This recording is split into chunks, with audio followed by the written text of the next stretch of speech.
Sunday morning பார்த்தீங்க அப்படின்னா morning ஒரு வேலை இருந்துச்சு, அதை முடிச்சுட்டு அதுக்கப்புறம் பார்த்தீங்க அப்படின்னா தக்காளி சாதம் வந்து கிண்டுறதுக்கு வந்தாச்சு. கடுகு, ஜீரகம், உளுந்து, அதுக்கப்புறம் காஞ்ச மிளகா வந்து சேர்த்துட்டு வெங்காயம், உப்பு, அதுக்கப்புறம் கருவேப்பிலை வந்து சேர்த்து இப்போ அதை வந்துட்டு நல்லா வதக்கிக்கலாம். நெக்ஸ்ட்டு வந்து தக்காளி வந்து இதில் வந்து ஆட் பண்ணிக்கிறேன்.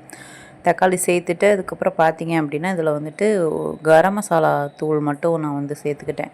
அதுக்கப்புறம் தேவையான அளவு தண்ணி வந்து சேர்த்துட்டு இன்றைக்கி பாஸ்மதி ரைஸில் தான் வந்துட்டு தக்காளி சாதம் வந்து செய்ய போகிறேன். தேவையான அளவு உப்பு போட்டுட்டு பாஸ்மதி ரைஸ் ஊற வச்சது இதில் வந்து சேர்த்துக்கிறேன்.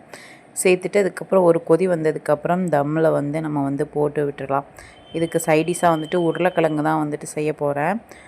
உருளைக்கிழங்கு செய்கிறதுக்கு பார்த்திங்க அப்படின்னா சோம்பும் காஞ்ச மிளகாயும் அரைச்சி எடுத்துக்கலான்னு பார்த்தேன். கரண்ட் இல்லை அப்படிங்கிறனால ஸ்ட்ரெயிட்டாக வானொலியிலே வந்து போட்டு, அதாவது கடாயில் எண்ணெய் ஊற்றி போட்டு அதை பொரிஞ்சதுக்கப்புறம் பார்த்திங்க அப்படின்னா உருளைக்கிழங்கையும் போட்டு இதை வந்துட்டு நல்லா வந்து மிக்ஸ் பண்ணிக்கலாம். நெக்ஸ்ட்டு மஞ்சத்தூள், லைட்டாக வந்து உப்பு வந்து சேர்த்துக்கிட்டேன். அதுக்கப்புறம் கொஞ்சம் தண்ணி வந்து சேர்த்து இதை வந்துட்டு வேக வச்சுட்டு தேவையான அளவு உப்பு இன்னும் கொஞ்சம் வந்து சேர்த்துக்கோங்க.